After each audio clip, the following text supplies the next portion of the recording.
ponctué. On peut continuer. De toute Je vais façon, pas, hein, si tu veux. il va Ouais. pas. Alors, bienvenue à tous pour ce chapitre 82, troisième partie. Et on va le terminer. Cette Je fois-ci, sais pas si tu as lancé l'enregistrement. l'enregistrement est lancé. La semaine dernière, on avait vu comment Mère Yashoda retrouvait Krishna, comment tous les Yadus se retrouvaient avec les Vrajabasi. Mais il manquait une rencontre, et pas des moindres, celle de Krishna avec Les les gopis. gopis. Eh bien voilà. Donc, on va aborder cela. Donc, ça commence à partir du verset 39 du chapitre 82.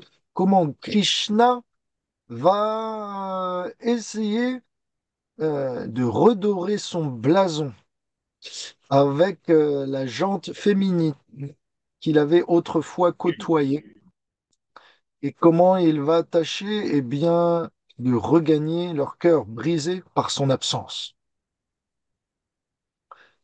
Donc, quand Krishna et Balaram allèrent donc dehors de la tente où ils se trouvaient avec Mère Yashoda et Nanda Maharaj, ils arrivèrent que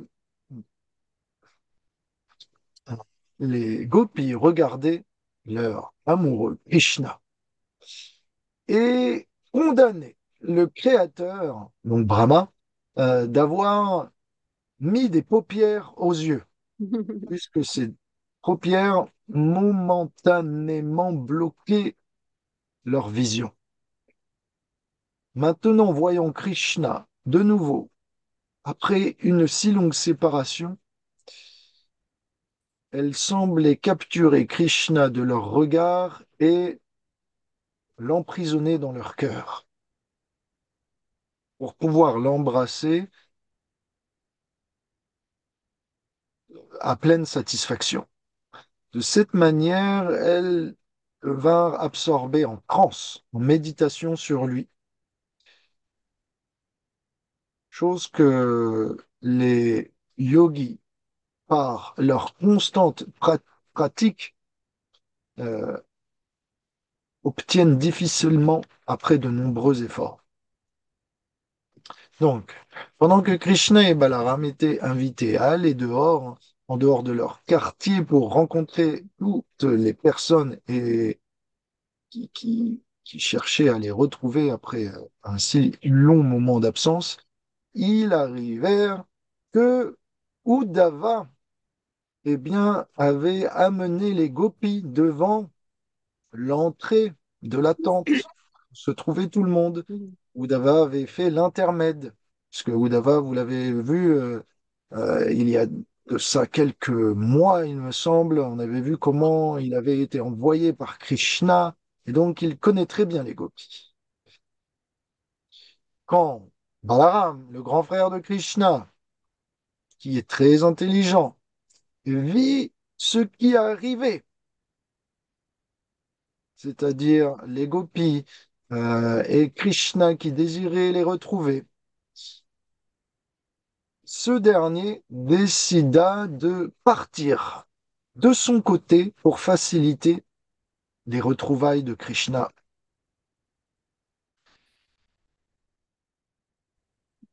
Alors Krishna approcha les gopis dans un endroit privé.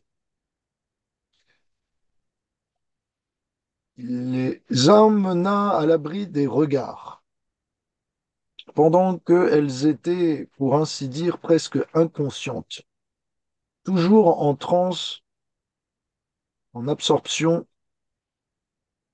sur la forme de Krishna. Après avoir embrassé chacune d'elles et s'être enquéri de leur bien-être, Krishna se mit à sourire et à rire et à parler de la manière suivante. Alors, les acharyas me disent, si vous vous posez la question où est-ce que Krishna a emmené en privé les gopis, la réponse c'est que il les a emmenés alors que le soleil se couchait, que la nuit tombait dans une tente, dans une pièce spéciale, à l'abri des regards. Par ses pouvoirs mystiques, Krishna était capable de se dédoubler et d'embrasser toutes les gopis individuellement. Comme il se dédouble pendant la danse rasa, comme il se dédouble pour aller retrouver les reines à Dvarka, Krishna utilisa de nouveau ses pouvoirs.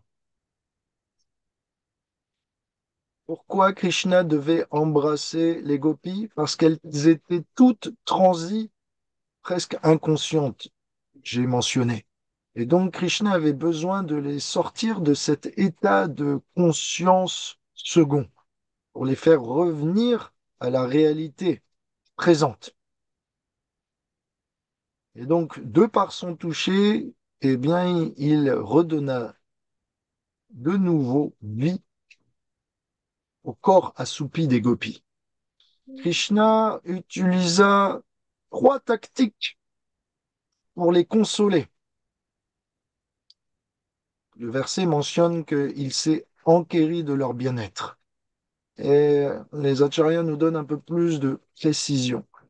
Comment Krishna console les cœurs brisés? Est-ce que ça vous intéresse de connaître Oui. les Oui, tactiques oui, oui, oui, bah de oui. Krishna pour consoler les cœurs brisés? Les trois tactiques. Oui. Les acharyas nous disent, premièrement, même si Krishna sait que ça ne va pas, il demande si ça va. Hmm. Pourquoi Krishna fait ça? Bah, pour, Généralement, quand quelqu'un a un visage courroucé, triste, anxieux, ça peut faire l'effet inverse que de demander si ça va. Ça peut juste le faire exploser. hmm. Krishna fait ça parce qu'il sait qu'il est la cause de leur anxiété. Et donc Krishna cherche à cacher le fait qu'il est la source de leur anxiété en leur demandant comme si de rien n'était, si ça allait.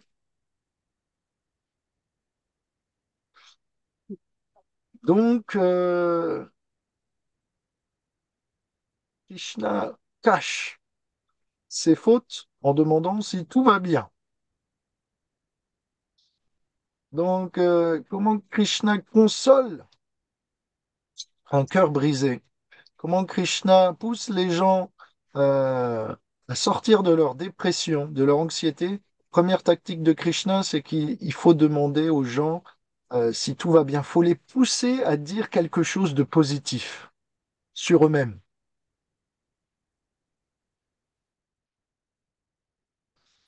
C'est Ça dépend si tu c'est une réponds sincèrement ou tu veux faire du politiquement correct. Voilà. généralement quand on te demande si ça va, sauf cas spécial, tu vas pas déballer tout ce que tu as sur le cœur. Tu restes général. Seulement s'il y a des questions un peu plus poussées, tu vas commencer à préciser les choses. Mais en général, quand on te demande ça va, c'est tellement générique que tu restes en surface, tu déballes pas trop, tu restes prudent. Mais c'est un peu ce qui arrive souvent au boulot, souvent en société ou même en famille. Est-ce que ça va? Oui, ça va. Et donc, on se, les autres nous poussent à dire quelque chose de bien. Donc, c'est ce que Krishna fait. Il pousse les gens à se valoriser en leur demandant si ça va. Oui, tout va bien. Deuxième chose, Krishna s'enquiert de leur bien-être parce que les gopis ont l'air émaciés, maigres, de par toute la frustration qu'elles ont subie depuis des années, de par l'absence de Krishna. Et donc Krishna, c'est pas simplement qu'il qu'il pousse les gens à dire quelque chose de bien, de positif, c'est aussi qu'il a beaucoup d'empathie. Et donc, euh, quand les gens en général vous demandent si ça va. Si tu leur dis vraiment, franchement, non, ça va pas et que t'expliques pourquoi, ils vont peut-être pas apprécier de t'écouter. Parce qu'ils sont pas là pour être empathiques. Ils sont là pour être polis. Est-ce que vous comprenez? Oui. Donc, généralement, surtout en Occident, quand on dit ça va, c'est juste une formule de politesse. En fait, c'est pas vraiment senti. C'est pas sincère. On s'en fiche un peu. C'est juste pour dire. Mais Krishna, non seulement il est poli, non seulement il est sincère, il est empathique. Donc, il est prêt à écouter si les choses vont pas. Donc, il est prêt à écouter les confidences.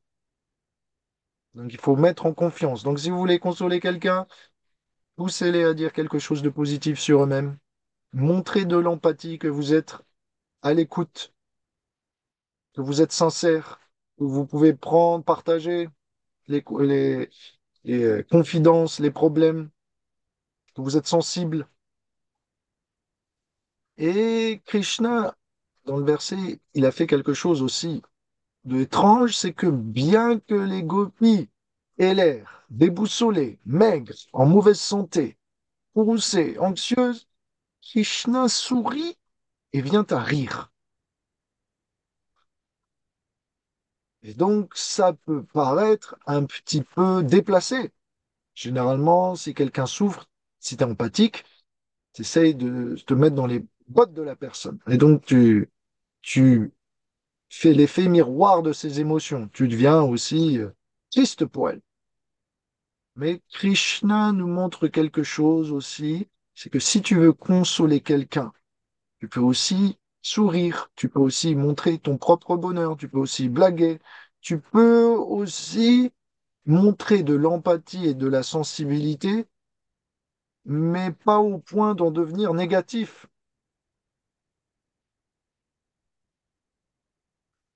Donc, trois façons dont Krishna ici s'apprête à consoler les gopis, c'est les pousser à dire quelque chose de positif, être empathique à l'écoute, mais pas au point de se faire recouvrir par la négativité et l'anxiété de la personne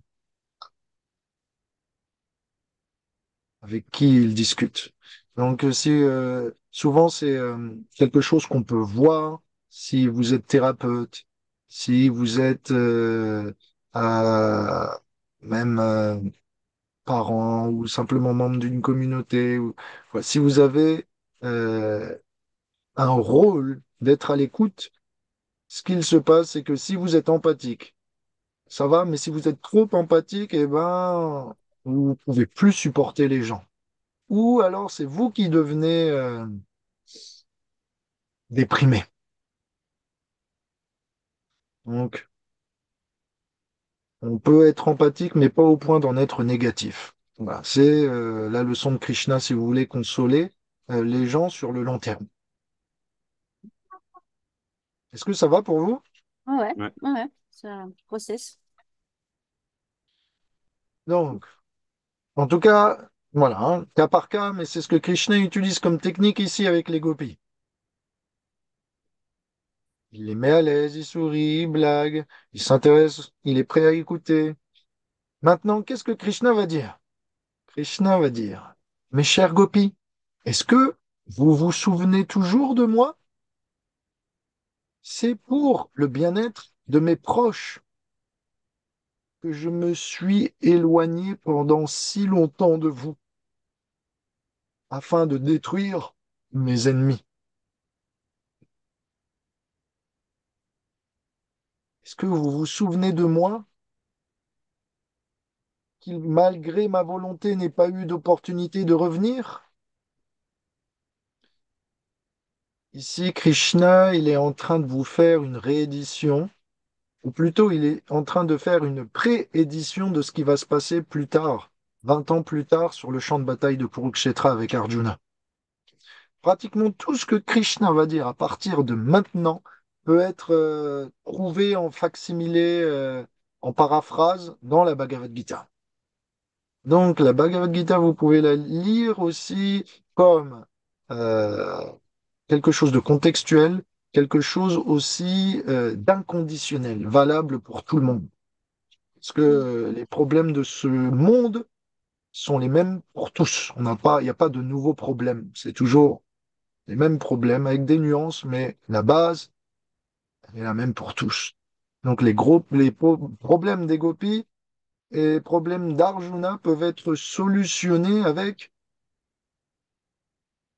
les, les mêmes conseils. Et donc, on Mm. va voir comment. Si vous voulez, Ouais, on va, si ça vous intéresse, je peux vous faire le parallèle entre la Gita d'Arjuna et la Gita des gopis, parce que ouais. Krishna s'apprête. Ça m'intrigue, hein. Est-ce que Ouais. est-ce que Oui, vous voulez ça ça? m'interpelle. Ouais, ouais, je veux bien. Alors voilà. Donc maintenant, cette semaine, on va voir la Gita Les gopis. selon, Les selon gopis. les gopis. Donc, alors, je vais créer, voilà, quelques notes. Est-ce que vous voyez une page Oui, blanche? oui, Oui. oui. Ok, super. Donc, mes chers amis, euh, voilà. Mhm. Pardon. Donc, est-ce que ça marche? Non, ça ne marche pas. Alors, est-ce qu'il y a mon l'ordi, il lag? C'est bien comme ça. On comprend. Ok, bon, bref. Ok, admettons. Voilà, là, il me fait une belle droite. Donc, d'un côté, Arjuna.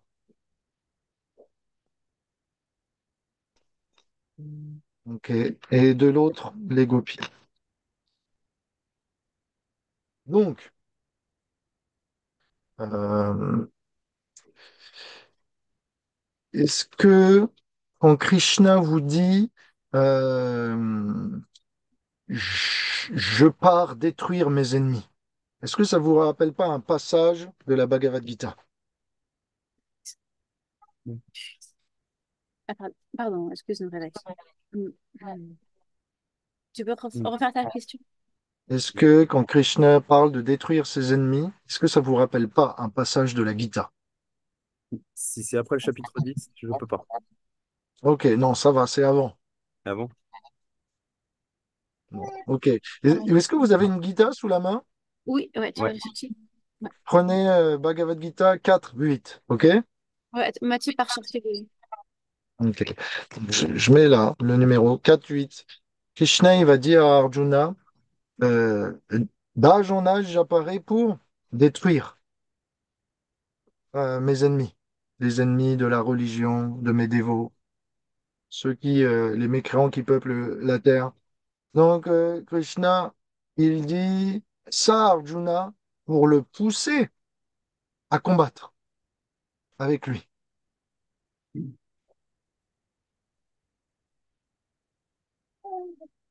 C'est le 4.8.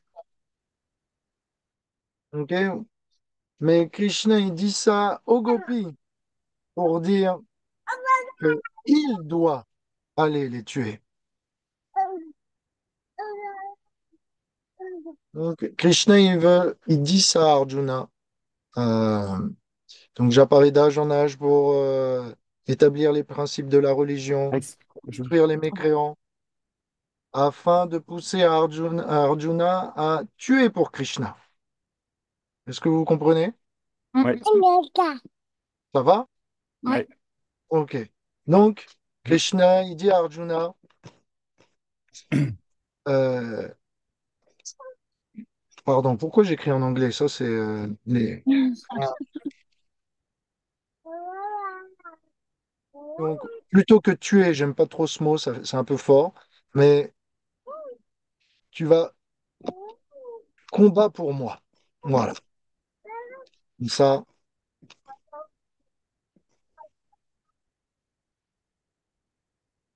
est-ce que mon écriture est pas trop pourrie? Ça va, non, ça va. Ça va.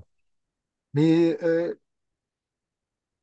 avec Quand Krishna parle de détruire ses ennemis, c'est je combats pour vous. Est-ce que vous voyez la subtilité? Ouais. Combat pour moi. Ok, ouais. Quand Krishna il dit j'apparais d'âge en âge pour détruire mes ennemis, il dit ça à Arjuna pour l'encourager à combattre pour lui. Quand il dit à Kurukshetra 20 ans avant la même chose aux gopis, je détruis, je suis là pour détruire mes ennemis, Krishna lui dit je suis celui qui a combattu pour vous. Il ne demande pas aux gopis de faire la même chose, de combattre à sa place. Vous voyez la différence? Mm, Ouais. Donc, un verset pour deux compréhensions différentes. Donc, quand Krishna dit ça, il demande aussi à Arjuna, si tu dois combattre pour moi, pour m'aider à établir les principes de la religion, pour qu'on coopère ensemble, pour tuer ceux qui pèsent sur la planète, tu dois accepter donc de laisser derrière toi ce que, ce que tu aimes, ces personnes que tu as aimées. Donc, quand Krishna il dit combat pour moi, ça veut dire aussi accepte, accepte la perte de tes proches.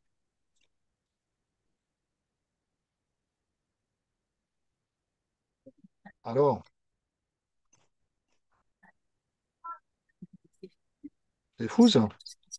tout ce qui est le discours, c'est on a Bhagavad Gita comme ça. Donc là, il fait la mise en parallèle. Philippe est revenu, c'est ça? Mais c'est juste une carte. Philippe, Ok. il parle. Donc, Krishna il dit à Arjuna, tu combats pour moi. Il dit aux gopis, je combats pour vous. Krishna il dit à Arjuna, dans le verset 4-8, accepte la perte de tes proches. Ou plus explicitement, c'est dans le Bhagavad Gita 2.31, où Krishna il dit le rôle d'un guerrier, d'un roi, d'un prince, c'est de se battre pour protéger les siens. Si vous allez dans le Bhagavad Gita 2.31, vous verrez. Donc il dit, il motive Arjuna, accepte la perte de tes proches, combat pour eux. Euh, quand je dis accepte la perte de tes proches, c'est-à-dire que dans le camp d'en face, sur le champ de bataille de Kurukshetra, il y a des personnes que Arjuna aime, des membres de sa famille.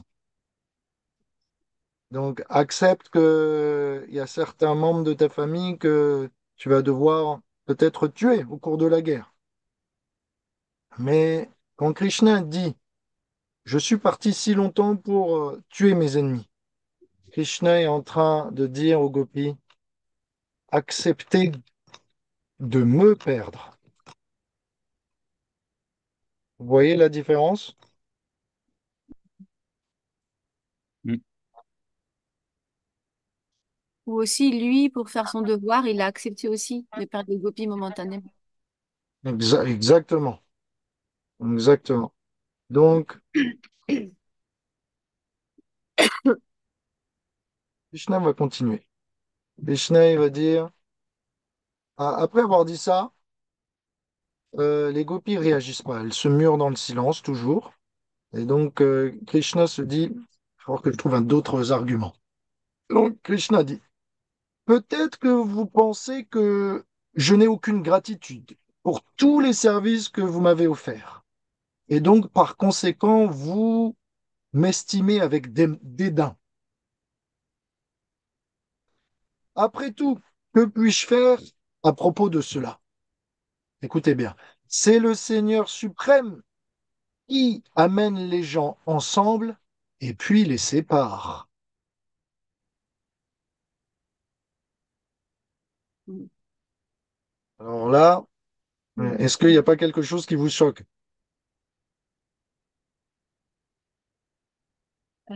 Pourquoi il les amène ensemble pour les séparer après?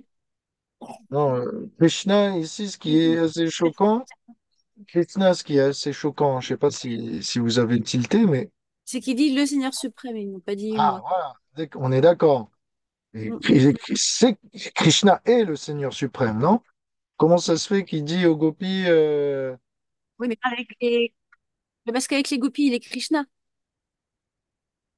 Il est le comment? pâtre.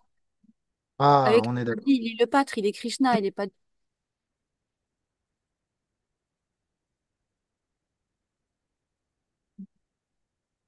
Donc, ce qui va se passer, c'est que euh, Krishna, il dit dans la Bhagavad Gita, si vous avez ouvert la Bhagavad Gita, allez au chapitre 18 et allez au verset 61.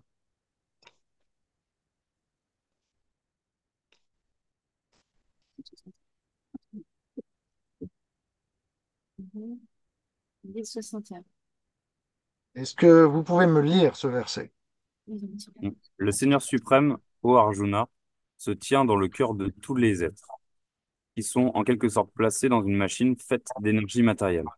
Ainsi dirige-t-il leur errant à tous. Est-ce que ça ressemble pas un peu par hasard à ce que Krishna vient de dire? Ben, que le Seigneur réunit ou sépare les gens. C'est lui qui décide Ouais, exactement. de tout. C'est lui qui m'enseigne. Donc, pareil, c'est les mêmes instructions, on est d'accord, hein, qu'il a Mm. donné à Arjuna 20 ans après. Donc, Krishna, il est en train de dire aux gopis, je suis pas responsable, je suis pas responsable. Il dit aux gopis, euh, je suis pas responsable. Je ne suis pas le contrôleur. Donc, Krishna, il dit, je ne contrôle pas. On est d'accord? Mm, mm. Hmm. Par contre, quand il, quand il dit la même chose aux gopis, il dit le Seigneur suprême. Arjuna, il comprend que le Seigneur suprême, c'est qui? C'est C'est Krishna. lui.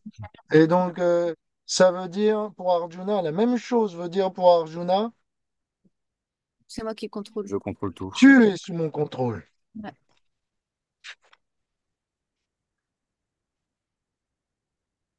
Parce que Krishna, quand il dit le Seigneur suprême, Arjuna comprend que c'est lui.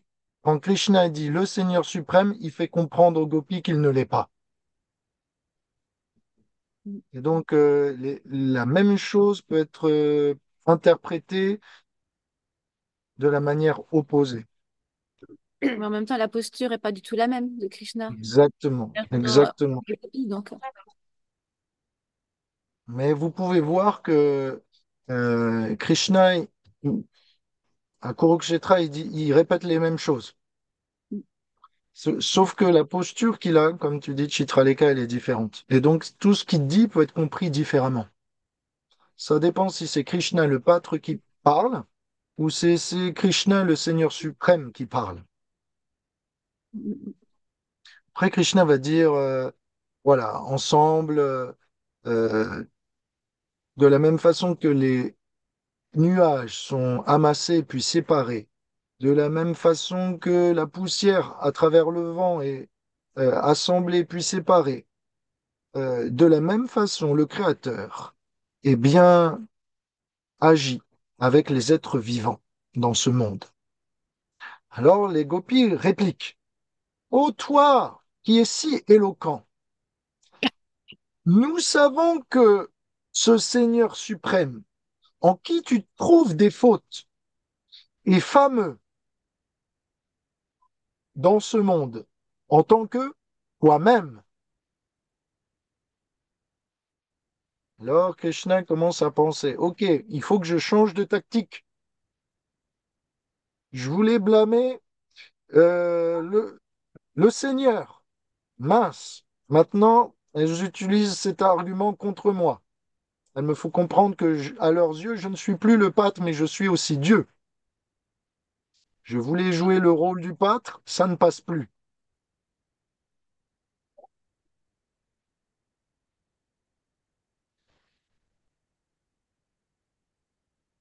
Le verset en question où Krishna dit de la même façon que les nuages sont assemblés, de la même façon que euh, les feuilles avec le vent, sont mises ensemble et puis séparées. Et de la même façon, les êtres vivants vivent dans ce monde. Est-ce que ça vous fait pas penser à quelque chose dans la Bhagavad Gita?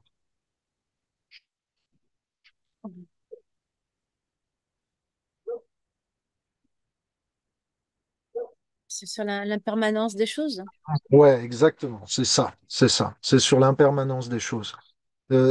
Si vous allez dans le chapitre 2, verset 13, vous avez un super verset connu. Si vous voulez, vous pouvez le lire. Alors, le combien? De Le ces 2, 13. De 13. 13. Ouais, 13. Oh, c'est écrit sur l'écran.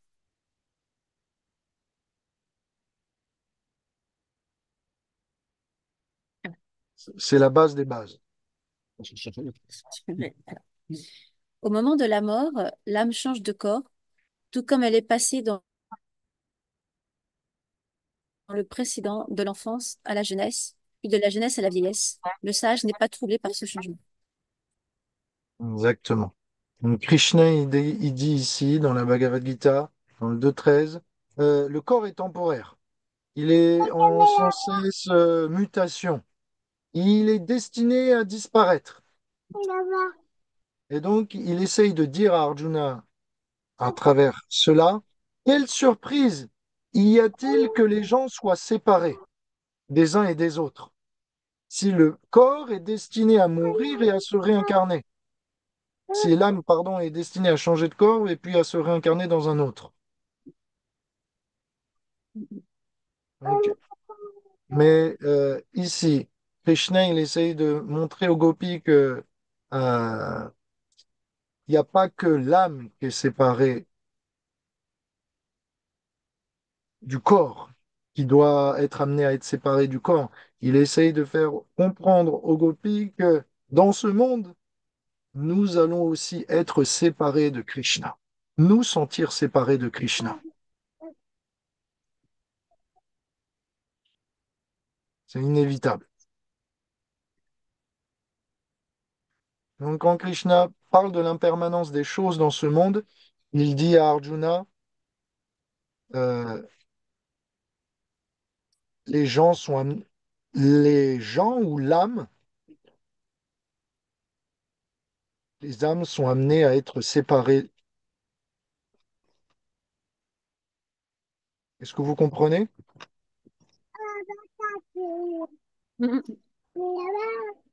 Sont amenées à Mhm. être séparées.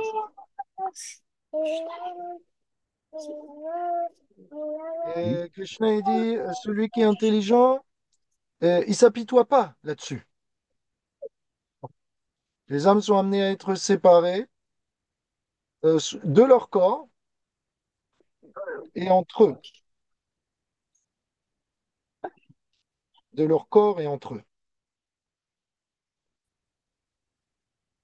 Ok, j'espère que vous arrivez à lire un minimum.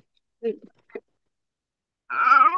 Et de l'autre côté, Krishna, quand il dit la même chose aux gopis, ça veut dire, vous êtes aussi séparés de moi.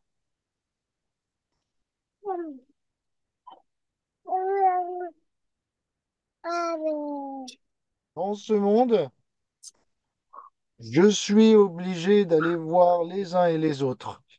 Dans ce monde, euh, les interactions sont telles que on ne peut pas être constamment ensemble.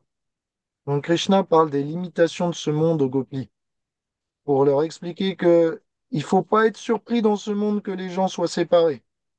Et il explique à Arjuna la même chose pour lui dire, faut pas être surpris que la mort sépare l'âme de ton propre corps et du corps des autres.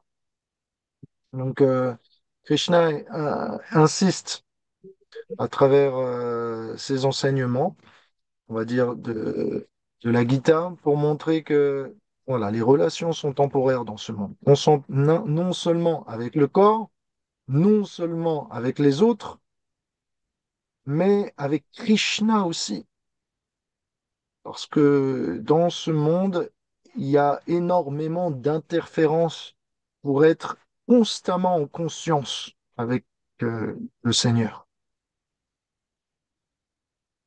Et même quand on arrive à le trouver, à le percevoir, à le sentir, à le voir finalement, Krishna s'en va.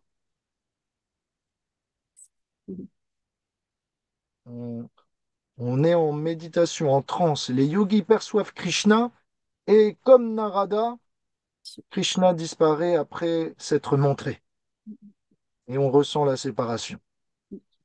C'est comme ça que fonctionne ce monde. Il n'y a que dans le monde spirituel où on peut clamer avoir l'association de Krishna, pour ainsi dire, presque tout le temps. Donc, juste tout ça pour dire que la Bhagavad Gita, c'est pas simplement une écriture, un son, un livre pour mitiger la séparation de l'âme avec le corps, donc apprendre à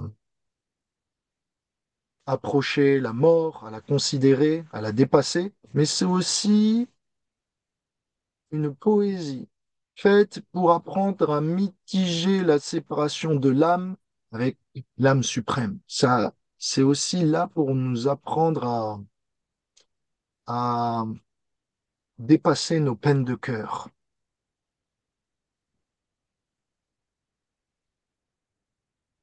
Quand Krishna parle à Arjuna, 20 ans plus tard, au même endroit, il fait simplement que élaborer ou répéter la même chose sous un nouvel angle de ce qui avait été dit précédemment avec les gopis. Est-ce que vous me suivez? Ouais, ouais, ouais. Euh, Est-ce que, comme Krishna, ça vous arrive de jouer, de jouer et de blâmer le Seigneur pour justifier vos fautes? Alors, peut-être pas pour justifier une faute, mais blâmer parce qu'on ne comprend pas. Enfin, je veux dire pour moi. Parce que je ne comprends pas, mais pas, je ne le rends pas responsable de mes actes. Est-ce qu'il n'y a pas une tendance à faire ça quand même chez beaucoup de personnes?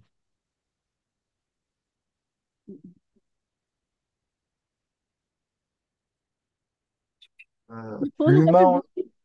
comment? Je dis, non, on ne voit plus beaucoup, je ne sais plus. Ah, généralement. Quand vous dites oh, pourquoi tu crois pas en Dieu, les gens vous disent oui, mais si Dieu existe, le monde va mal. Comment il peut laisser faire ça? On est Ouais, d'accord. dans ce sens-là, ouais. C'est classique, hein? Oui, oui. Classique argument qui dit ok, la misère du monde, c'est pas la responsabilité individuelle des citoyens de ce monde, de l'humanité. C'est la faute à Dieu. Krishna. Voilà. Donc on a tendance à blâmer notre propre irresponsabilité, notre manque de considération, nos mauvais choix et mettre la faute sur Krishna. Donc ça, c'est un peu ce qui se passe chez, dans la psychologie de l'athéiste. On se justifie de ne pas croire en Krishna en le rendant responsable des problématiques de ce monde. N'est-ce C'est vrai. pas? Non, bah Est-ce que, oui. Oui, on est d'accord. On est passé par là. On est bien. Enfin, moi, je suis passée par là, c'est sûr. Oui, on passe tous par là. Et donc, Krishna, il utilise la même procédure pour justifier ses fautes. C'est la faute du Seigneur. C'est lui qui nous pousse ainsi à agir, à nous rassembler, à nous séparer. Si vous souffrez, c'est de sa faute. C'est pas la mienne, Krishna dit. Krishna dit, je suis un simple humain, moi. Ce qui arrive, c'est la volonté du Seigneur, pas ma faute.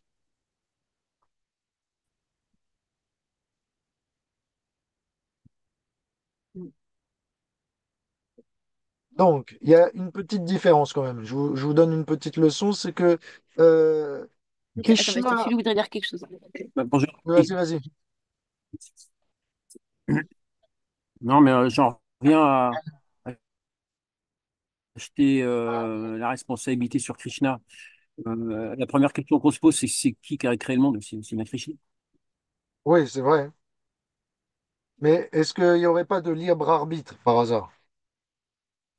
Alors, moi, je pense qu'on en a très peu de libre arbitre.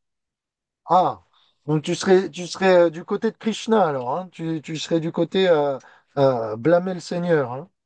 Bah, pas vraiment à le blâmer, mais c'est comment il peut tolérer, en fait, si c'est lui le créateur, comment il peut tolérer comment dirons-nous, des fois c'est un peu le chaos quand même.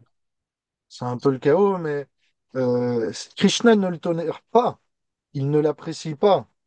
Il exprime sa volonté d'avoir un monde idéal. Dans la Bhagavad Gita, il nous donne les lignes. Il nous a donné ses instructions pour que on puisse le satisfaire. Il donne ses instructions pour que les hommes apprennent à mieux se comporter, à dépasser leurs limitations. Il nous donne les outils, il nous donne sa grâce. On a juste à l'appeler. On remarque, je me pose peut-être ce genre de questions-là parce qu'on est dans l'âge de fer, quoi. Dans l'âge d'or, je me serais Oui. peut-être posé ce genre de questions-là. C'est vrai, il y aurait moins de problèmes. Mais il y a toujours eu des problèmes, même dans l'âge d'or, il y en a quelques-uns. Et les temps de crise nous poussent toujours à reconsidérer notre foi, Mm, l'existence du Seigneur, mm, mm, la, la, la, la, la force de nos rituels. mm, mm, Et donc, c'est vrai que, puisque dans le Kali Yuga, dans cet âge de fer moderne, tout semble vraiment prédestiné à pourrir et à aller plutôt vers le bas que vers le haut. Et donc on pourrait se dire, pourquoi Krishna, il fait pas le travail? Mais Krishna, non seulement il vient d'âge en âge pour rétablir les choses quand il nous laisse de nouveau reprendre les rênes de notre libre arbitre, et quand il n'est pas là, il nous envoie les Écritures, il nous envoie ses dévots, il nous envoie des signes, il nous inspire depuis le cœur à travers la beauté de sa création. Il utilise tout. Il est dans l'atome, il est dans les êtres vivants, dans notre conscience, il est dans les livres, il est dans ses envoyés, dans les miracles qu'ils font, dans la puissance du Saint-Nom, dans ses instructions, et toujours est-il qu'il doit venir âge après âge pour nous réajuster, parce qu'on est faible face à la jouissance. On est décidé à vouloir utiliser notre libre arbitre indépendamment de Krishna. Mais donc, ce que je veux te dire, c'est que oui, Krishna laisse faire, mais pas totalement. mm, mm, mm. Il a mis des garde-fous. En fait, le libre arbitre, on doit être d'accord. C'est soit j'attends dans mon canapé, soit j'essaye de m'améliorer et de bouger mon cul, quoi. Ouais, exactement, c'est ça. D'accord. C'est ça. Mais Krishna laisse la possibilité à chacun Mm, de rester dans le canapé, de mm. s'affaisser, ou même de bousiller le canapé du voisin et ou de s'améliorer. Mais il supporte ceux qui s'améliorent et il accepte aussi de laisser ceux qui veulent s'en prendre aux autres d'utiliser leur libre arbitre. Mm. Ok. Parce que à l'origine, on a tous voulu descendre dans ce monde pour tester la vie sans Krishna. Donc il est aussi temps pour nous, voilà, de comprendre ce qu'est une vie sans Krishna. C'est une vie bien, bien esselée, c'est une vie de maigre bonheur, c'est une vie chaotique. Donc tous ces gens qui vous bousillent votre canapé, qui vous créent du chaos, qui pourrissent la société, ils sont là aussi pour vous stimuler dans votre conviction que sans Krishna, l'homme est bien peu de choses. Et que, et c'est pour ça que Prabhupada, même si personne pendant de nombreuses années a accepté de rejoindre sa cause, de suivre ses enseignements, Prabhupada était conscient que tous les problèmes de société qu'on peut connaître, c'est dû à un manque de notre part de conscience de Krishna. C'est pas lié à un manque de la miséricorde de Krishna. La Mm. miséricorde, elle est là, mais il faut la prendre. Mm. Un manque de conscience de notre part. Exactement. Hmm. La miséricorde, elle est là. On peut devenir conscient. On peut changer. Le cœur de l'homme est perméable. Mais il faut encore faire un pas. Krishna va pas nous forcer à mettre la main dans le japa. Krishna va pas nous forcer à offrir notre nourriture. Krishna va pas nous forcer à faire la charité. Krishna va pas nous forcer à servir. Krishna va pas nous forcer à lire ces histoires, à le glorifier. Ça, Krishna attend que ce soit notre libre arbitre et notre amour On a le choix. qu'il le fasse. Sinon, après, si Krishna nous force, il n'y a plus de bhakti. Il n'y a plus de sacrifice, il n'y a plus d'amour, il n'y a plus de libre arbitre. On devient des robots. Mm. Donc, donc Krishna, si on lui offre une fleur parce qu'on y est obligé, ça a moins de valeur que on le fait parce que on a compris que sans lui, la vie n'avait pas de valeur. Krishna cherche pas à recevoir euh, le service d'un esclave. Il cherche à recevoir l'amour d'un être libre. Est-ce que ça va pour toi, Philippe? Ah oui, oui, c'est clair. Merci. Donc, quand Krishna se blâme, quand Krishna blâme le Seigneur suprême, alors qu'il est en réalité ce Seigneur suprême, ça ne veut pas dire qu'il est en tort. Ça ne veut pas dire qu'il est en train de dire, bah, Krishna ou le Seigneur suprême a véritablement des fautes. Non, c'est juste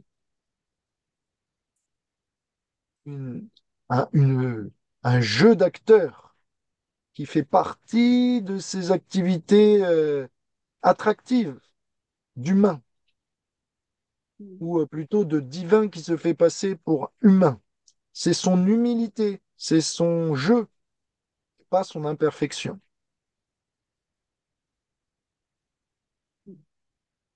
Donc quand Krishna il jette la faute sur le Seigneur, c'est pas que le Seigneur a des fautes, ou qu'il a des fautes, Krishna lui-même. C'est juste que c'est le jeu d'acteur de Krishna qui eh bien, le rend encore plus attractif, plus humble, plus joueur, plus séduisant, plus beau, plus doux, plus accessible. Après, Krishna dit au Gopi, donc il voit que blâmer le Seigneur, ça marche pas. Donc il tente une nouvelle approche. Et il dit, Krishna, écoutez bien, faire ou rendre, euh, agir dans le service de dévotion qualifie n'importe quelle entité pour la vie éternelle. Mais par votre bonne fortune, vous avez développé une attitude d'affection spéciale envers moi, par laquelle vous obtenez maintenant de me voir. Krishna explique, si je suis le Seigneur, même me prétendant comme un être humain, je n'ai toujours pas le pouvoir de me séparer de vous. Je suis contrôlé par votre affection. Que je sois dans le rôle de Dieu ou dans le rôle d'un humain, mon amour est infaillible envers vous. Votre affection vous a causé de m'atteindre où que je sois. Il n'y a pas de séparation avec moi à quelconque instant pour ceux qui m'aiment.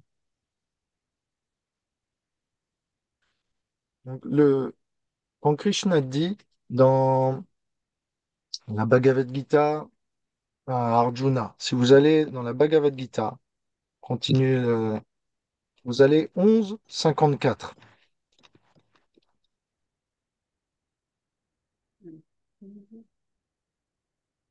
Krishna, il dit dans le 11,54, je suis obtenu seulement par la dévotion, le pur service de dévotion. Donc Krishna, il dit à Arjuna dans la Bhagavad Gita 11,54, euh, c'est à travers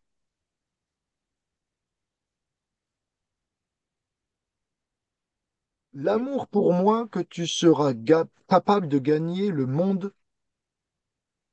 de l'au-delà. Donc,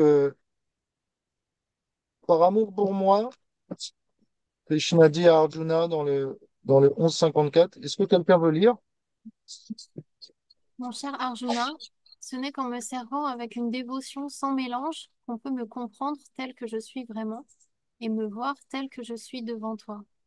On ne saurait percer autrement le mystère de ma personne, ô Parantapa.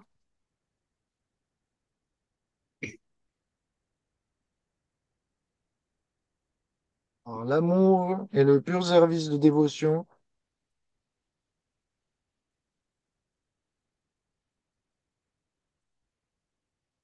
Krishna dit à Arjuna, tu peux me gagner.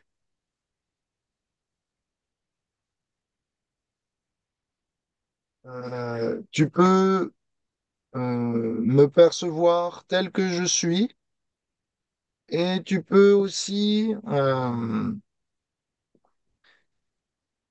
est-ce que tu peux lire, s'il te plaît, chapitre 14, verset 26.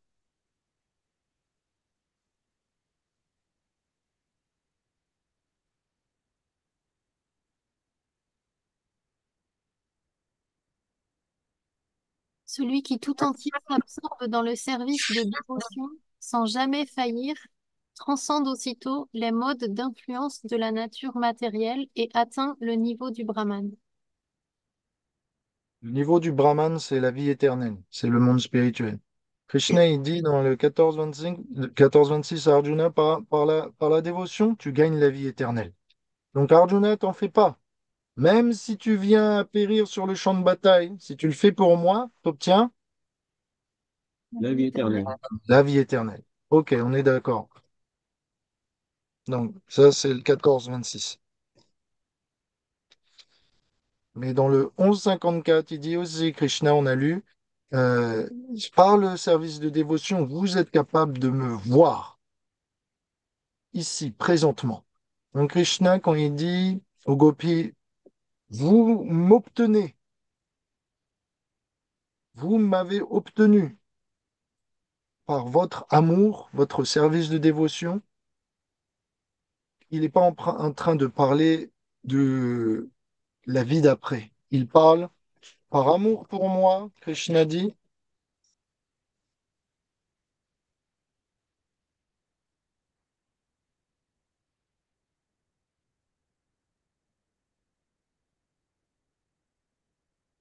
vous m'avez gagné dès maintenant,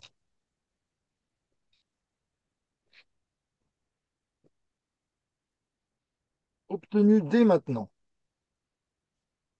dès aujourd'hui. Donc, en Krishna, il dit dans la Bhagavad Gita à Arjuna, mon cher Arjuna, si tu fais du service de dévotion, tu seras capable de me voir et d'atteindre la vie éternelle. Mais quand Krishna dit la même chose aux gopis, ça veut dire, c'est si je suis là devant vous présentement, mes chers gopis, c'est parce que vous avez beaucoup d'amour pour moi.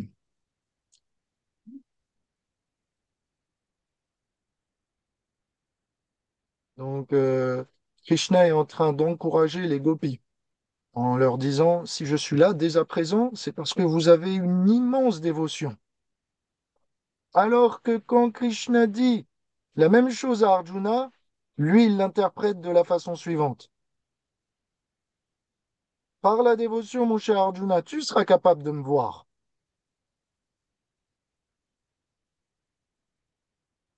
ou tu peux me voir, tu pourras atteindre la vie éternelle, tu seras capable de m'atteindre. Il est aussi en train de réassurer Arjuna en lui disant, voilà, tu as un amour, donc un amour spécial, donc c'est pour ça que tu es avec moi. Donc Krishna est en train de rassurer Arjuna et les gopis sur le champ de bataille en leur disant que cette chance que vous avez d'être avec moi, elle est due à votre euh, dévotion spéciale. Donc, ce que je veux dire, c'est que par amour pour Krishna, on peut gagner la vie éternelle et on peut gagner Krishna dès aujourd'hui. C'est pas un gain futur, c'est aussi un gain présent. On gagne sur tous les plans. Exactement. Par amour pour lui, que ce soit maintenant ou dans le futur, on est On gagnant dit, sur tous les plans. on est gagnant, et oui, c'est ça. Exactement, il y a pas de perte. Krishna, il continue, il dit, chère dame, je suis le début et la fin de toute création. Je suis dedans et dehors. De la même façon que les éléments tels que l'éther, l'eau, la terre, l'air et le feu sont le début et la fin de tout objet matériel et existent dedans et dehors. Alors là, ça paraît un peu compliqué, mais si on veut vraiment simplifier les choses, ça veut dire que les éléments matériels existent dans cet univers, selon par exemple le tableau périodique des éléments, si vous êtes un peu chimiste, mais ils existent aussi en puissance en Krishna, en dehors de cet univers. Est-ce que vous comprenez? Mhm.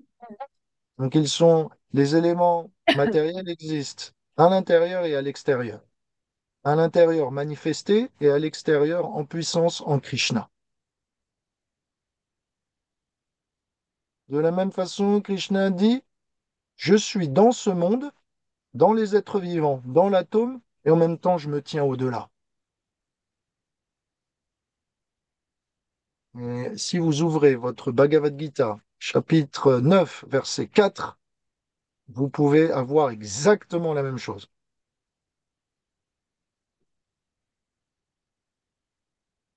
Si vous voulez lire, allez-y.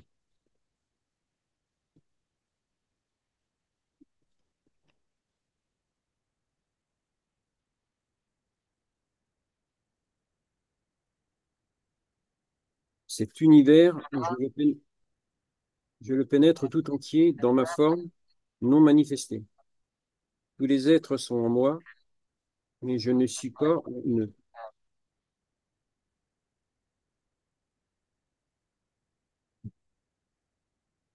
Et tu peux lire le verset d'après, c'est la conclusion aussi.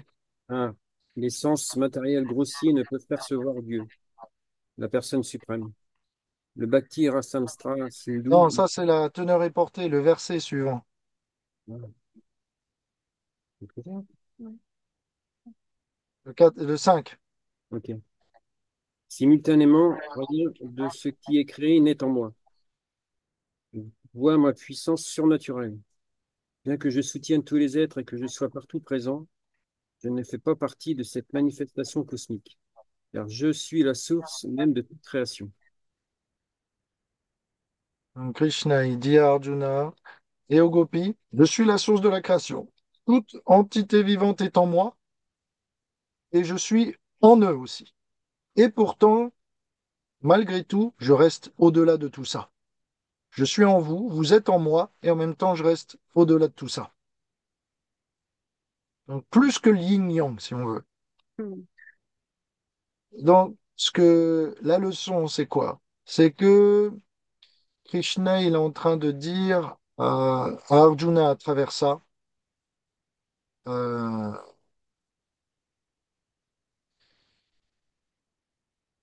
tu peux me tu peux te souvenir de moi à tout moment. Il n'y a rien qui échappe à ma puissance. Mais pour les gopis, la même chose, ça veut dire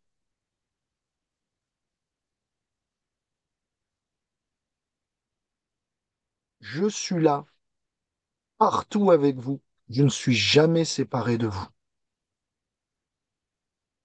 Quand Krishna dit à Arjuna, je suis partout, pour lui, ça veut dire souviens-toi de moi en toutes choses.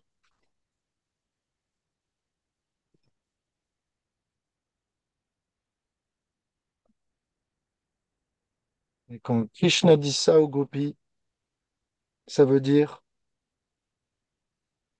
je ne vous abandonne jamais.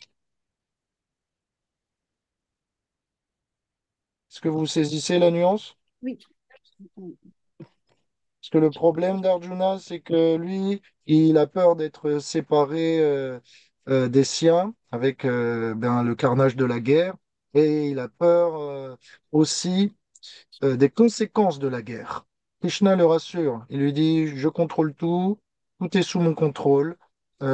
Si tu te souviens de moi, par la force de la bhakti, quelle que soit l'issue, tu obtiendras la vie éternelle. Je suis là avec toi, n'aie pas peur.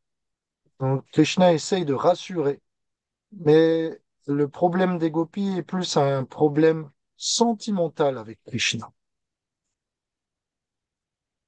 Krishna, on te sent si loin de nous, pourquoi nous délaisses-tu? Krishna dit, je suis partout à la fois. C'est juste parce que vous ne regardez pas assez bien.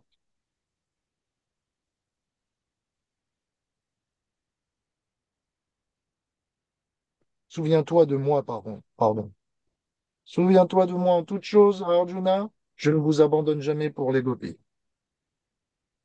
Et donc Krishna continue de la même façon en expliquant, il continue l'analogie. De cette façon, toute chose créée. Dans cette création,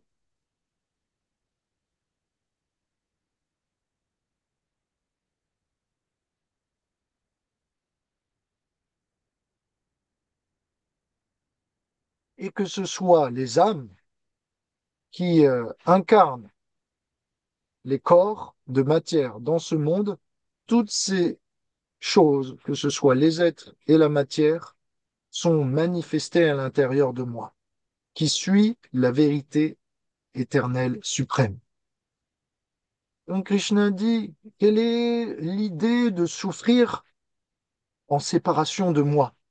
C'est juste un manque de discrimination, un manque de connaissance spirituelle. Vous existez en moi. Donc si vous êtes en moi, comment pouvez-vous être séparé de moi? Vous êtes comme des bébés à l'intérieur du sein d'une mère. Vous n'êtes pas séparés de la mère, même si vous ne voyez pas la mère.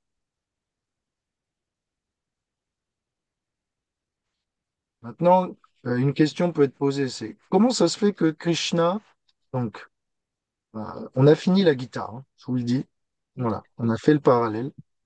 Comment ça se fait que Krishna, il fait la Gita, c'est quand même, si on veut dire, l'ABC, l'ABC de la spiritualité. Comment ça se fait qu'il cite des choses si évidentes pour les gopis qui sont déjà, on va dire, les yogis les plus avancés, les spiritualistes les plus avancés? La réponse, c'est que les gopis perçoivent Krishna comme un humain. Donc, même si les gopis sont les yogis les plus avancés, elles sont sous l'énergie illusoire spirituelle qui fait que par leur amour et l'intimité qu'elles ont avec Krishna, elles en oublient sa divinité. Parce que Krishna est si doux, si joueur, si séduisant, si proche, qu'il en paraît trop humain pour être Dieu, que ça couvre sa position divine. Et les gopis, eh bien, elles voient toute la douceur de Krishna, parce que Krishna montre toute sa douceur envers elles. Et donc, du coup, elles en oublient la position divine de Krishna. Tout ça, c'est les jeux des puissances illusoires de Krishna. Est-ce que ça peut être aussi parce qu'elles sont tellement subjuguées que le mental ne fonctionne plus et qu'il faut leur rappeler aussi, Subjugué par quoi, tu veux dire? par Krishna. Oui, c'est ça, Tu disais tout c'est d'abord ça. qu'il fallait qu'il les réveille, qu'elles étaient sous la torpeur et qu'elles étaient absorbées par juste sa vision, que le mental ne marche plus à ce moment-là. Mhm. Aussi, je sais pas, c'est vrai. Sont- Ok. et il y a, bien sûr, exactement. Krishna les subjugue de telle sorte que il, son rôle d'humain transparaît plus que sa divinité. Et leur amour pour Krishna en tant que pâtre exclut euh, leur amour pour Krishna en tant que Dieu. Mm. Vous comprenez? Mm. Donc, elles en oublient que Krishna est omniprésent dans cet amour de Krishna en tant que pâtre. Elles en oublient sa position divine omniprésente. Et donc, pourquoi Krishna couvre-t-il ses dévots de cette illusion? Pourquoi ne leur redonne-t-il pas aux gopis ce souvenir que il est partout? Si euh, se sentir séparé de Krishna leur donne tellement de désespoir, pourquoi Krishna ne leur donne pas de nouveau le souvenir? Il le peut, mais il ne le fait pas. La réponse, si vous la voulez, c'est que la séparation des gopis est aussi très douce. C'est un bonheur amer, mais un bonheur quand même. C'est comme quand vous expérimentez beaucoup de soleil et qu'on vous sert une coupe d'eau fraîche. Eh ben, cette eau fraîche n'a jamais senti Mm. aussi plaisante. De la même façon, dans la séparation de Krishna, les retrouvailles avec lui rendent Krishna infiniment plaisant. Donc, dire que le soleil est un problème, c'est faux, du moment qu'on a de l'eau. Mm. Mais grâce au soleil, on apprécie plus l'eau. De la même façon, dire que la séparation c'est un problème, c'est faux, du moment qu'on retrouve Krishna. Vous ne voyez pas Krishna comme un manipulateur et un sans-cœur. C'est le plaisir des gopis. Donc, voilà, Krishna réussit. De la même façon qu'il avait enseigné à Arjuna 20 ans plus tard, avec ces mêmes vérités, à satisfaire les gopis et Arjuna. Donc, ça prouve aussi que les enseignements de Krishna sont intemporels et peuvent satisfaire n'importe qui, du guerrier à la jeune villageoise, de l'homme fort à la femme frêle.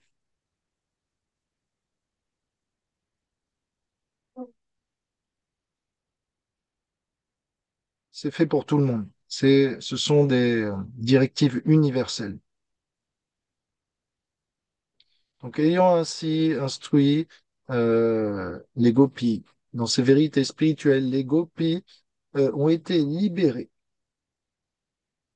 de toute forme de faux ego à cause de leur méditation incessante sur Krishna. Et grâce à l'approfondissement de leur méditation, elles sont venues à le comprendre encore plus. Donc, si vous avez entendu, il y a un truc qui coince dans ce que je viens de dire, dans ce que le Bhagavatam vient de nous dire. Est-ce que vous avez relevé quelque chose qui coince? Non. Ok, je vais répéter. Ayant instruit les gopis dans les affaires spirituelles, les gopis ont été libérés de toute forme de faux égaux. C'est de faux égaux. Ouais, ils en ont pas Ah, posé. voilà, on est d'accord. Comment on comprend ça? Est-ce que les gopis sont les plus avancés des spiritualistes ou alors ce sont juste des personnes comme vous et moi qui ont encore un ego à être purifié? Euh, Elles sont certainement beaucoup plus avancées que nous, mais là, elles sont confrontées à leur condition humaine parce qu'elles le voient comme un être humain, Krishna. Donc, moi, la question que je me pose, c'est comment elles vivent ça entre elles aussi. Mhm. Donc, c'est là où intervient peut-être le faux ego. Euh, le faux ego qui est mentionné ici, Mm. nos acharyas nous expliquent, c'est que les gopis pensaient, on ne veut plus vivre sans Krishna. Les choses qui nous reviennent tout le temps quand il est loin de nous, les choses qui nous reviennent tout le temps en tête, c'est la pensée du suicide, c'est euh, la futilité du quotidien. Mais maintenant qu'elles ont reçu les instructions de Krishna, elles ont la conviction. Krishna n'est jamais loin de nous et de Vrindavan. Il est toujours avec nous. Il n'y a pas besoin de penser qu'il nous a délaissés. C'est de ça qu'on parle. Quand on parle de faux égaux, c'est de penser que Krishna nous abandonne. Krishna ne nous abandonne jamais. Donc c'est une mauvaise conception. On ne peut pas être si mauvais et si infortuné que Krishna nous abandonne. Ça n'existe pas. C'est de l'humilité mal placée. On n'a pas le droit d'être découragé dans la vie spirituelle au point de vouloir en finir. Parce que si on comprend véritablement la nature de Krishna, on sait qu'il est là toujours présent pour nous. Donc c'est en fait cette mauvaise conception dont il est question que Krishna vient d'effacer du cœur des gopis. Est-ce que ça va pour vous?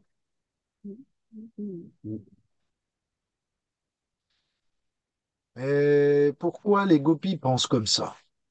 Parce que l'amour des gopis est tel que même tout ce que vient de dire Krishna en réalité ne pourra les satisfaire que temporairement. Parce que Krishna, pour les gopis, la seule chose qui les importe, c'est qu'il soit véritablement là, présent.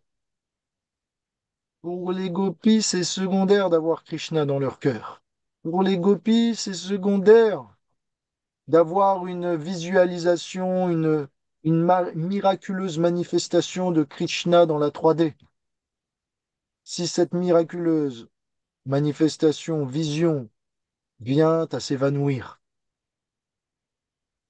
elles veulent Krishna, le Krishna originel avec elles. Il n'y a que ça qui les satisfait.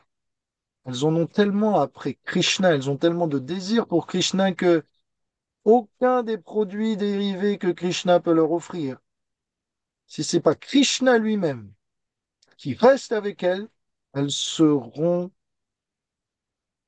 insatisfaites. Et c'est ce qui fait que Krishna se sent endetté auprès d'elles.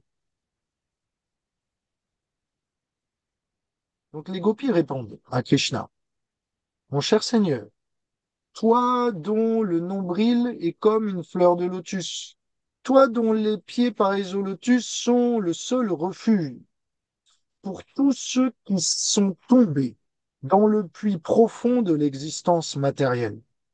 Tes pieds sont adorés et sont médités par les grands mystiques yogis et tous les grands érudits philosophes. Nous souhaitons que ces pieds pareils au lotus puissent un jour être éveillés dans nos cœurs.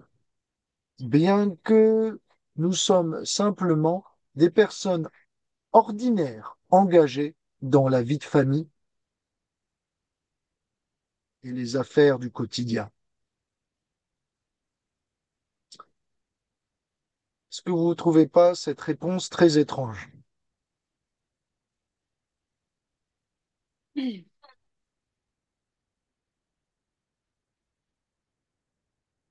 développe. C'est pas une réponse. Qu'est-ce qui fait que les gopis répondent de cette façon? En leur disant, bah, puisses-tu un jour donc être dans notre conscience, puisses-tu un jour nous aider à nous sortir du, du puits profond de la vie de famille.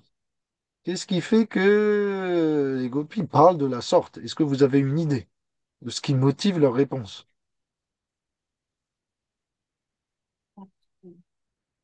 Parce qu'elles sont peut-être pas satisfaites de leur conditionnement de cette vie matérielle, puisque quand elles ont été mariées, Maya et ses complices ont fait en sorte qu'elles aient deux vies parallèles. Et Mhm. donc là, leur vie spirituelle, elles se sont mariées avec Krishna, mais dans l'illusion, elles sont mariées dans une vie de famille classique. Et celle-ci, peut-être, ne leur convient pas. Mhm. Ça, c'est, on va dire, le... Oui, ça, c'est vrai. Elles veulent plus C'est avec eux. vrai. Ça peut être aussi un message à Krishna. S'il te plaît, reviens nous prendre. Voilà. C'est vrai, j'avais pas vu ça comme ça. C'est un bon point. Est-ce que vous avez d'autres idées? Est-ce que c'est parce qu'elle voit Krishna justement que comme un humain? Et du coup, il y a un côté réducteur. Mhm. Est-ce que tu peux expliquer? Bah, elles perçoivent pas, entre guillemets, toute sa dimension. Et du coup, c'est pour ça qu'elles sont réduites à ça. Enfin, c'est pas le bon mot, réduit, mais Ah, il y a ah. une partie qu'elles voient pas, en fait. Mhm. Krishna semble inatteignable, tu penses? C'est ça? Est-ce que ce que tu veux dire? Ouais, ça peut être ça. C'est ce qu'elles veulent dire. Exactement. Quand les gopis parlent de cette manière, euh, elles sont en train de dire, euh, elles sont en train de dire, mon cher Krishna, tu nous parles de vérités philosophiques très élevées que les yogis ont du mal à réaliser. Qu'en est-il de nous qui sommes dans la vie de famille, qui sommes juste des gens du village? Est-ce que on est capable de comprendre ces vérités philosophiques dont tu nous parles? Comment peut-on se satisfaire de cela? Nous préférons les choses simples, mon cher Krishna. Ces, ces philosophies que tu nous prêches sont bonnes pour les gens qui ne t'ont pas connu à Vrindavan. Vrindavan sans toi, c'est pas Vrindavan. La seule chose qui nous satisfait, cette simple chose, c'est que tu reviennes. Trêve de bavardage et de philosophie Oui. euh, et de connaissances spirituelles bon pour les yogis. Reviens dans ton village, parmi les villageois et les villageoises. Krishna, t'es inatteignable. Tu parles comme un seigneur suprême bon pour les experts. Mais nous, on t'a connu comme un enfant, un pâtre. Donc c'est cette personne-là que l'on aime. C'est pas le philosophe, c'est pas la personne de Dieu, c'est l'humain qu'on aime. Donc redeviens cet humain et reviens à Vrindavan jouer le rôle de pâtre. Donc ce que les gopis sont en train de faire, ça s'appelle du sarcasme. C'est quand tu dis quelque chose mais que tu veux dire l'opposé. Tu es en train de dire, mon cher Krishna, Euh, les gopis sont en train de dire, mon cher Krishna, nous sommes satisfaits de tes paroles, merci beaucoup. En réalité, ce qu'il y a dans le cœur des gopis, c'est tout ce que tu nous as dit, on n'en a rien à faire tant que tu reviens pas personnellement et reprendre ta vie d'avant. C'est pas du faux égo, ça aussi?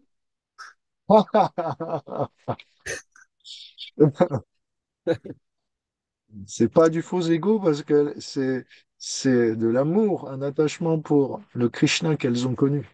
Mm.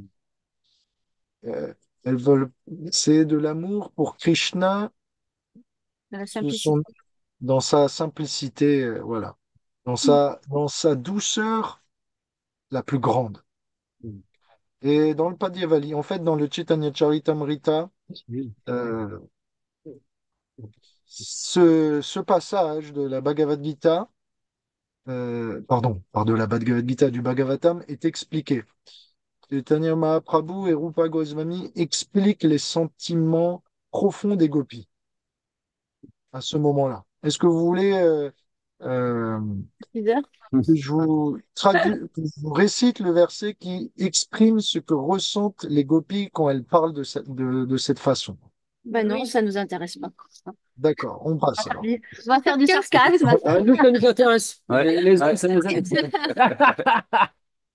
Donc dans Chaitanya Mahaprabhu, il a un jour 10 minutes. exprimé avec Rupa Goswami les sentiments profonds des gopis à ce moment-là. Alors je vous cite, ça vient du Padyavali aussi, en plus du Chaitanya Charitamrita. C'est un beau verset. Et la traduction, c'est Radharani qui parle. Lorsqu'elle voit ce Krishna lui raconter toute cette philosophie à Kurukshetra. Radharani dit, cette même personnalité qui a autrefois volé mon cœur durant ma jeunesse est de nouveau ici présent comme mon maître. C'est la même lune qui orne nos nuits, le même moi. C'est la même odeur de fleurs qui réside, la même douce brise et les mêmes arbres. Dans notre relation intime, je suis toujours cette même Radharani. Et pourtant, bien que tout soit pareil, je ne ressens aucun bonheur. Je suis plutôt désireuse de retourner sur les berges de la rivière Yamuna. Cela est mon désir. Donc, ce que Radharani est en train de vous expliquer, ce qu'elle ressent, ce que les gopis ressentent quand Krishna parle ainsi, c'est Krishna, c'est le même ciel. Il y a les mêmes plantes qu'à Vrindavan, il y a les mêmes arbres, il y a la même brise, il y a les mêmes sensations, il y a la même personne. Nous sommes là, tu es là, tout est réuni et semble pareil, et pourtant, le résultat est totalement différent. Pourquoi? Parce que tu joues le rôle d'un prince en dehors de Vrindavan, alors que nous t'aimons en tant que pâtre dans les bosquets sur les berges de la Yamuna. Tu n'es pas le même. T'as beau être Krishna, tu n'as plus le même discours. T'as beau être Krishna, t'as plus les mêmes vêtements. T'as beau être Krishna, nous ne pourrons plus avoir les mêmes activités ensemble.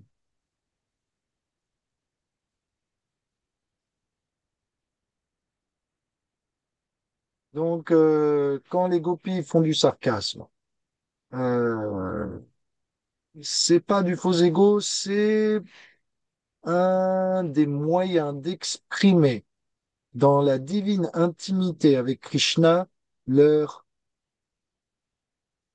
colère amoureuse envers lui. Maintenant, dans le monde matériel, le sarcasme, c'est généralement fait pour se valoriser et diminuer les autres. Mais quand un dévot de Krishna fait du sarcasme ou les gopis font du sarcasme, c'est pour soit couper l'illusion de nos attachements, soit pour élever les gens, soit pour montrer notre affection pour Krishna. Donc il ne s'agit pas ici de nourrir notre faux ego. Ce sarcasme n'est pas fait pour satisfaire sa fierté, elle est faite pour prouver sa soumission au Seigneur et son attachement à lui. Est-ce que vous voyez la différence entre le sarcasme matériel et spirituel? Ça va pour vous?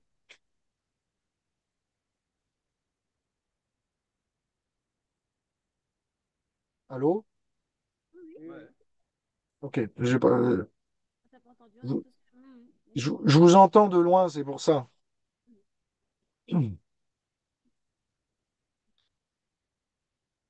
Pendant ce temps, les pâtres comme Sridham, tous les amis de Krishna, eh bien, comme ces derniers ne ressentaient pas un sentiment de séparation tel que les gopis, puisque lorsque Uddhava était venu, il avait instruit tout le monde, de la même façon que Krishna vient d'instruire en fait de nouveau les gopis, ces derniers, les pâtres, étaient restés à Gokul, à Vrindavan, pour protéger les vaches, en l'absence de Nanda Maharaj et de tous les, les plus aînés, de tous les gopis. Donc, dans ce chapitre, vous ne verrez pas la description de la rencontre de Krishna avec ses anciens amis, parce qu'ils ne sont pas là pour la plupart. Il n'y a que les pâtres aînés qui sont venus. Les gopis sont seulement satisfaits par la présence de Krishna. Pas simplement n'importe quelle présence de Krishna, la présence de Krishna quand il joue le rôle de pâtre. Et pas simplement n'importe quelle présence de Krishna quand il joue le rôle de pâtre, mais dans l'environnement de Vrindavan. Ainsi, l'amour des gopis est véritablement spécifique, parce qu'elles ont goûté à ce qu'il y a de meilleur en Dieu. Et maintenant, elles y sont accros. Comment leur en vouloir? Tout ce qui est différent de ça, après que vous l'ayez goûté comme les gopis, semble superficiel et une contrefaçon. Elles ont connu la véritable identité de Dieu dans la manifestation la plus complète de son amour. Donc elles ont goûté au meilleur. Quand vous leur servez un breuvage différent, un moindre millésime, ça passe pas. C'est ça ce qui se passe pour les gopis. Donc vous pouvez comprendre leur séparation que si vous comprenez que Krishna, à Vrindavan, dans l'attitude de Pâtre, c'est la personnalité de Dieu la plus attachante. Et que Krishna, sa rencontre avec d'autres de ses facettes, dans d'autres circonstances, ne font pas le même effet. Mais ça, vous pouvez le comprendre que si vous avez goûté au millésime originel. C'est comme quand euh, vous êtes breton et que vous savez faire les crêpes au beurre salé traditionnelles et que vous demandez à Rivatinandan d'en faire. C'est pas la même chose. Sans beurre salé, ça va pas. C'est le fardeau, hein, c'est tout.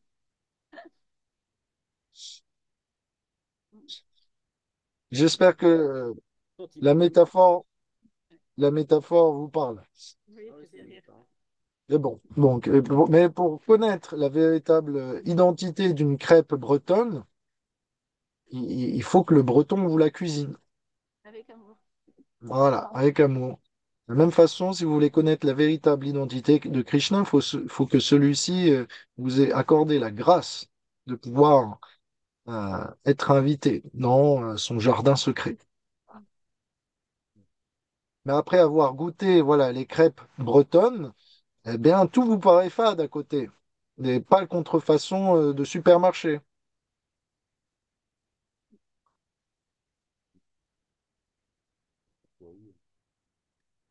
Et donc, voilà, je vais juste finir avec une petite question. C'est ouvert, c'est pour vous. Parlez fort parce que je vous entends pas en fait. Euh, Est-ce que vous pensez que le bonheur de cette divine romance qui unit Krishna et les gopis peut être comparé avec la romance, le bonheur de la romance dans ce monde matériel? Oui, non. Alors, moi, je vais dire, non, mais je vais dire non, parce que l'intensité, ça a rien à voir. Mais c'est ce qu'on expérimente dans cette vie ici qui peut nous ouvrir le chemin vers du plus sublime. Mhm. Ouais, oui, c'est très bien. Faut bien qu'on ait un étalon. Sinon, Ouais, ça ouais. reste quelque chose de purement philosophique et conceptuel enfin, qui n'existe pas et qu'on ne ressent pas. Donc, on peut Mhm. passer par quelque chose d'intense, de profond qu'on connaît ici pour le dépasser, le transcender. Enfin, moi, c'est ma vision des choses. Ouais, ouais, c'est bien. Krishna, il parle de ce monde matériel comme d'un reflet perverti. Mm, mm, Donc, il y a des ressemblances. mm, mm. C'est un accès.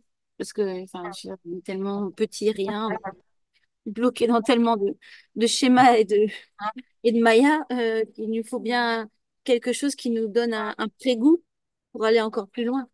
C'est Mhm. un concept. Mhm, mhm, bien sûr, exactement.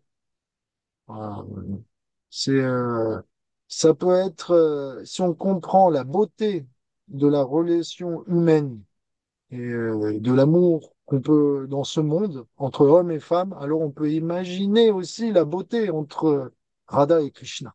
Mm. Donc on peut faire des parallèles. C'est un très bon point. C'est un chemin d'accès. Un chemin d'accès, exact. Dans, dans le Bhagavatam, dans le chant 3, il y a un moment, il y a Kapila Dev qui instruit sa maman. Kapila Dev, c'est une incarnation de Dieu et il instruit sa maman pour qu'elle atteigne la réalisation avant que Kapila parte et ne revienne jamais. Et dans, dans ses enseignements, il explique que dans le monde matériel, la romance prend une autre tournure. Pour une femme, le mari peut représenter l'illusion, parce que la femme commence à se dire, je suis heureuse, en sécurité. Elle oublie qu'en fait, le véritable protecteur, celui qui donne la vie et le bonheur, c'est Krishna. De la même façon, vice-versa. La femme peut représenter l'illusion pour le mari. Celui-ci peut penser, je suis celui qui jouit, je suis celui qui possède, suis celui qui contrôle, alors que en réalité, rien ne nous appartient. Tout est à Krishna. Tout est juste, on va dire, sous notre charge, en charge de. Et tout est sous le contrôle de Krishna. Et donc, la romance dans ce monde matériel contribue à nourrir notre indépendance à Krishna. C'est ce que Kapila Dev explique. Et donc, elle tend à dissiper notre affection pour Krishna en stimulant notre indépendance, notre sens de d'être satisfait indépendamment de Krishna. Alors que la romance divine, ces activités de Krishna avec les gopis, ont un effet inverse. Elles sont là pour stimuler notre attraction pour Krishna, pour nourrir notre affection pour Krishna et notre intention de vouloir découvrir notre identité en relation avec lui. Vous voyez deux résultats opposés. Trop de romance nuit à la vie spirituelle, trop de romance divine, trop de romance spirituelle nuit à la vie matérielle. Bon, il faut Parce qu'après, connecter les deux. Il faut connecter les deux. voilà, vous vous retrouvez comme les gopis. Mm. Donc, comme Chitraleka, tu le dis, le tout, c'est comment on peut s'aimer sans romance et en même temps avoir une relation spirituelle entre hommes et femmes dans un couple. Si la romance nuit à notre vie spirituelle, comme le Bhagavatam nous le dit, et que hommes et femmes sont dangereuses pour l'un et l'autre, comment on fait pour spiritualiser notre relation avec le sexe opposé et comment on fait pour s'aimer et continuer à vivre ensemble heureux s'il n'y a pas de romance? Ça, c'est ma question. Et comme il est midi, Oui, c'est ça, sujet. T'as 2 heures devant toi. comme il est midi, on va pas y répondre.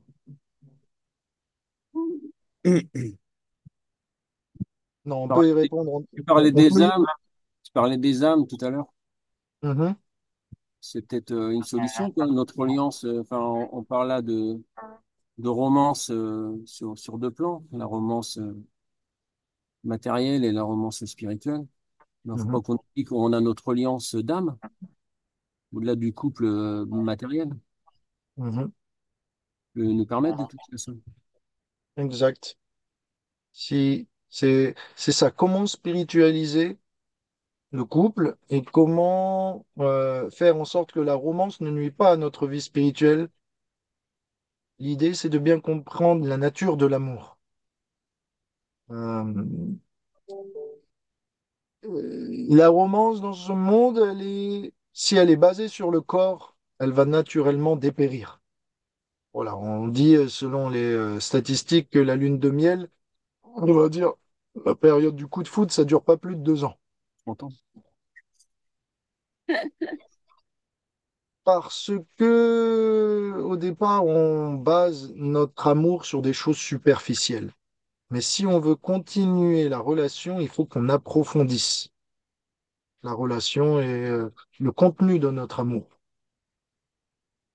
Donc, l'amour, c'est pas tant de la chimie, si vous voyez ce que je veux dire, ou de la beauté. C'est plus quand même un acte de sacrifice. C'est un acte, c'est un engagement.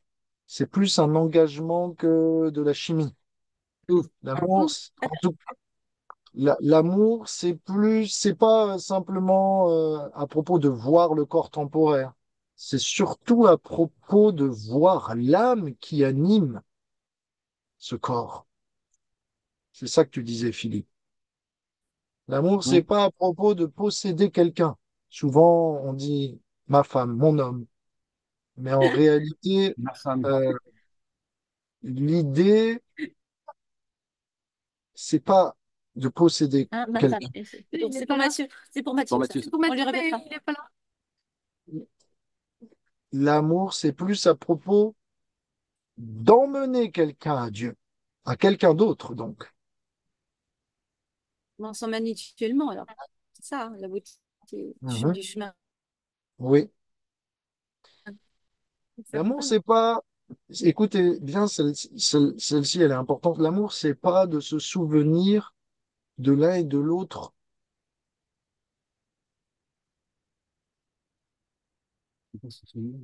De l'un et de l'autre. de l'un et de l'autre Ah, dans ce monde matériel. L'amour, c'est pas de se souvenir de l'un et de l'autre pour la vie. Donc là, ça peut paraître bizarre. Écoutez, c'est de se souvenir que sans Dieu, il n'y a pas de vie. Vous comprenez la différence?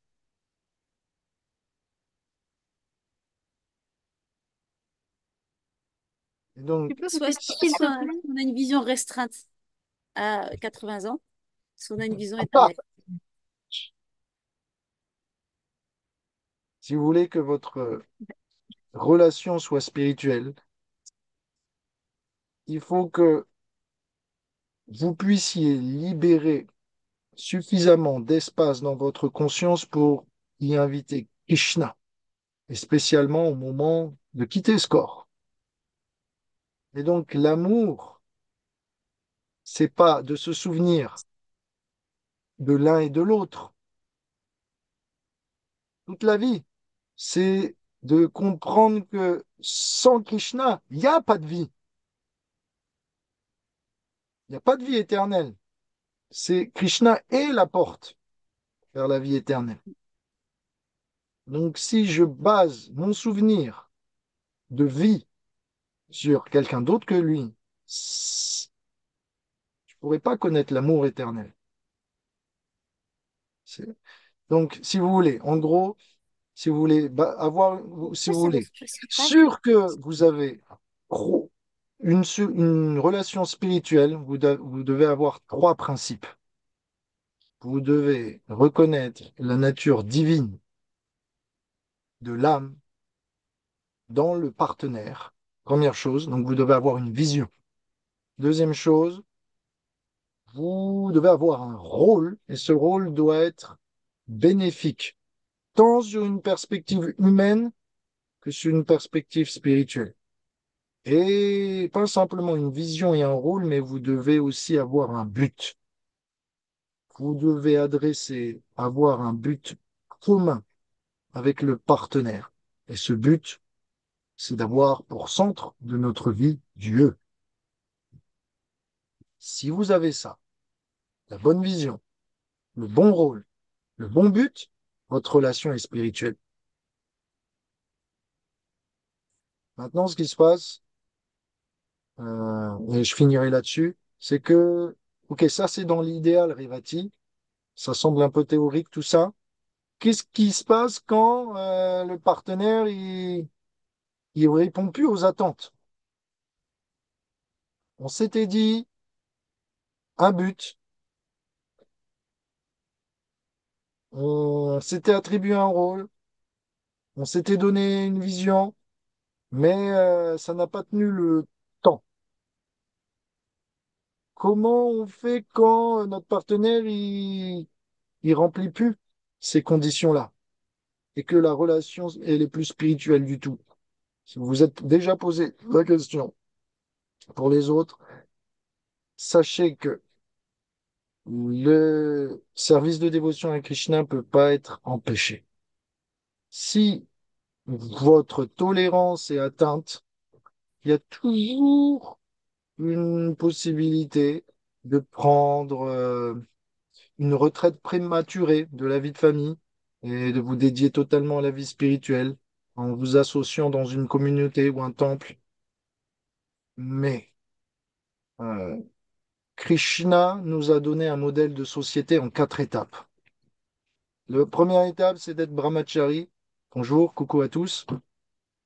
C'est vous apprenez à aimer. Qui aimer, comment aimer. Donc à ce stage, vous comprenez progressivement qui vous êtes et comment relationner avec les autres, avec amour et avec Krishna. Puis après, vous êtes dans la vie de couple. Bonjour à vous. Là, vous pratiquez l'amour dans une unité plus grande. Vous mettez en pratique véritablement ce que vous avez appris. Vous cultivez l'attitude de service, l'état d'esprit du sacrifice. Donc, il y a énormément de service à ce niveau-là. Une fois qu'on a mis en pratique suffisamment longtemps, on prend notre retraite. Et la retraite, elle n'est pas faite juste pour s'allonger dans le canapé et aller en camping. regarder la télé et Drucker. Non, la retraite, elle est faite pour intensifier notre amour pour Krishna. On est censé, quand on est à la retraite, toutes les facilités, les activités, les familiarités, les superficialités qu'on avait pu accumuler au cours de nos services dans la vie de famille, on est censé progressivement les mettre de côté pour s'absorber de plus en plus dans nos devoirs spirituels. Donc, fini le travail, etc. Et on se prépare à ce stage à partir de ce monde en pleine conscience de Krishna, en ayant digéré toute notre vie de famille et en ayant pardonné toutes nos expériences passées. On part le cœur léger, le cœur fixé sur Krishna. Et puis, quatrième étape, c'est voilà, le renoncement, le sannyas. Et là, c'est quand on réalise l'amour et qu'on le partage vraiment au monde entier. À ce stage, on aime, on embrasse le monde. Donc, mes chers amis, euh, romance spirituelle a besoin de trois facteurs. Si ces trois facteurs ne sont pas réunis, soyons tolérants. Et pour les couples qui peuvent plus se voir, vous pouvez toujours prendre une retraite anticipée. Mais Prabhupada a dit, si retraite anticipée il a dit à Yamuna. Yamuna, qui était mariée euh, à Mukunda ou à Goludas, je sais plus. Euh, Yamuna a dit, écoute, avec mon mari, notre relation est plus trop spirituelle, on s'entend plus et ça fonctionne pas, ça devient lourd. Prabhupada, laisse-moi, s'il te plaît, aller de mon côté et lui du sien. Prabhupada a dit, d'accord, tu peux prendre une retraite anticipée, mais tu ne te remaries plus. Si tu aimes tellement Krishna et que c'est la cause de ta séparation, alors tu dois te dédier entièrement à Krishna. Autrement, tu restes et t'apprends à vivre.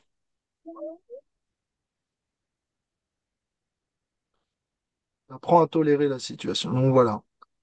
Euh, voilà la romance dans ce monde et la romance dans le monde de l'au-delà. J'espère que ça vous a plu. J'espère que vous pouvez prendre quelque chose avec vous de cette session. Oui, beaucoup de choses, beaucoup de choses. On va réécouter. Et donc, voilà. Si il n'y a plus rien à ajouter, eh bien, on peut prendre le temps de prier Krishna pour que la danse qu'il exécute avec les gopis anime notre cœur. Que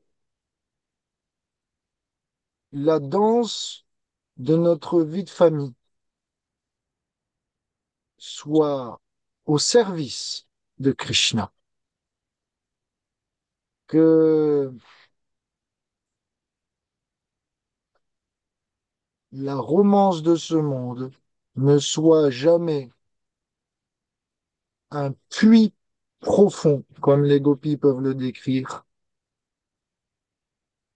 mais toujours une source d'inspiration pour se désaltérer et servir Krishna. Puisse